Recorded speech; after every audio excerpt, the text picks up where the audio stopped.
Real quick, I didn't know I was going to have to say anything tonight, Rob, but it shows you how much I love you. I had 2 tickets to go and watch Celtic tonight, and I didn't go. Just as well, they went down 1-0, but never mind. And the Arsenal got beat as well. Rob, you're a great man. Come and get your award, mate.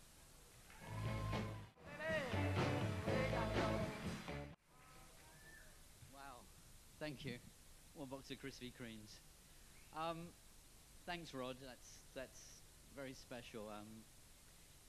Last year, the record industry had a downturn. Elton John was up here playing your song, A Rocket Man, on the piano.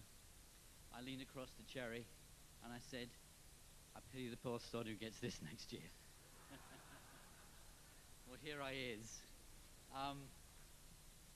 It's been spectacular so far, and I'm surrounded by some of the best speech makers ever, so I stand very humbled, which as people who know me is very difficult to. Being surrounded by huge blow-ups of yourself is, it's quite comfortable actually. I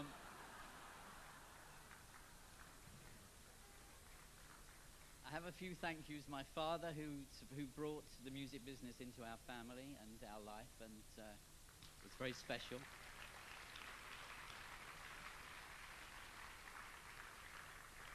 My big brother, now imagine this, have a big brother who gets you backstage to The Who every Tuesday at the Marquee. When you meet the band, you go to the pub with Pete Townsend, Roger Daltrey and Keith Moon, and then says, there's this really great guitar player we're bringing to America, from America to England. You have to see him. I was a big Eric Clapton fan. He said, no, he's better than Eric Clapton. And I said, no one's better than Eric Clapton. And we went to see Jimi Hendrix on Boxing Day 1966, who played to 125 people. And to have a big brother who did that, not only that, but he went to America, which was sort of unheard in my sort of little set.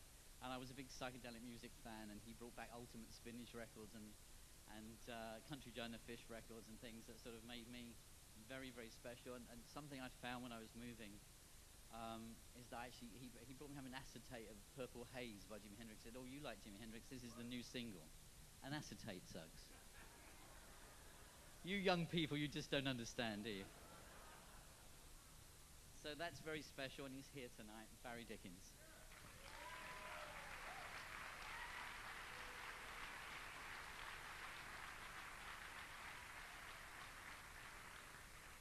Who, truthfully, for so many years in our family was known as the good-looking one. We were blind.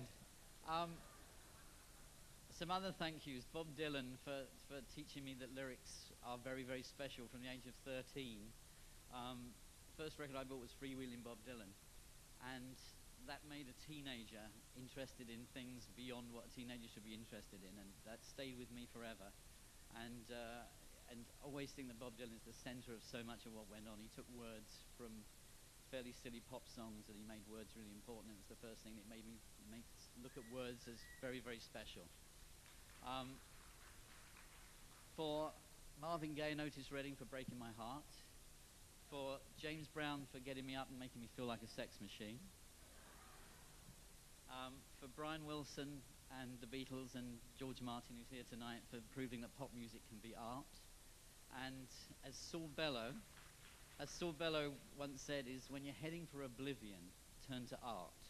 So I think it's a message for the music industry. When you're heading for oblivion, turn to art, it will save you.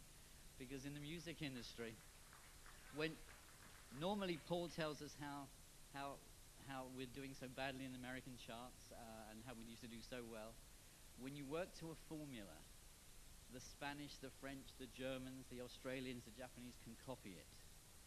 When you work towards art, nobody can copy it. No one copied Picasso, no one copied the Beatles, no one copied the Beach Boys.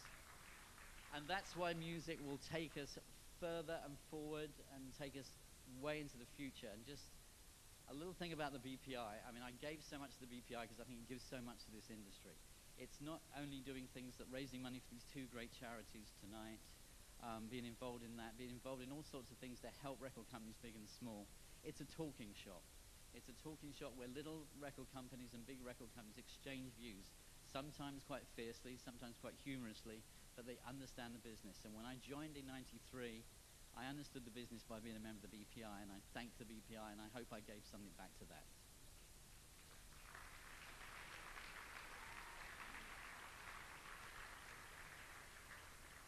And music, I mean, I just have to revert to type for a second, is that music, the record companies digitize your libraries. We don't need Apple to do it for us. We need a retailer to be the shop window. We need record companies to digitize everything in the last 50 years.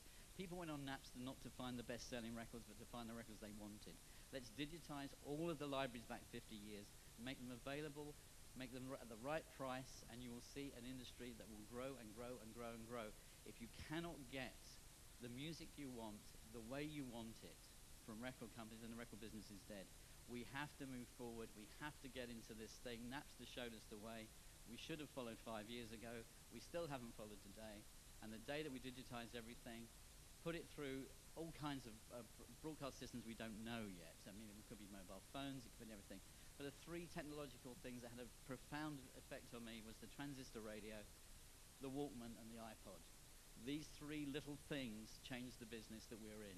We should sit up, take notice, and we don't need technology companies to show us how to be in the business that we have been in for 50-odd years and doing really, really well.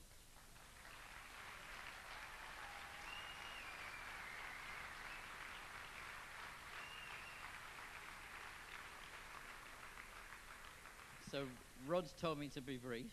I'm trying to be brief. I'd like to thank him and Cher for trusting me, and the cause for trusting me with their careers. I hope I did well by them.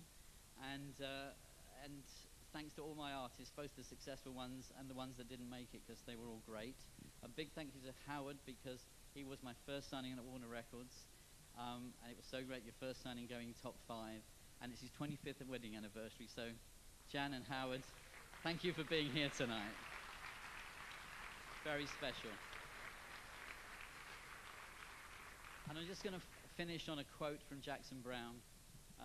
With all these lauded statements and all the things we've seen on film and heard about, there's a line from a song which is, "Don't confront me with my failures, for I have not forgotten them." Thank you.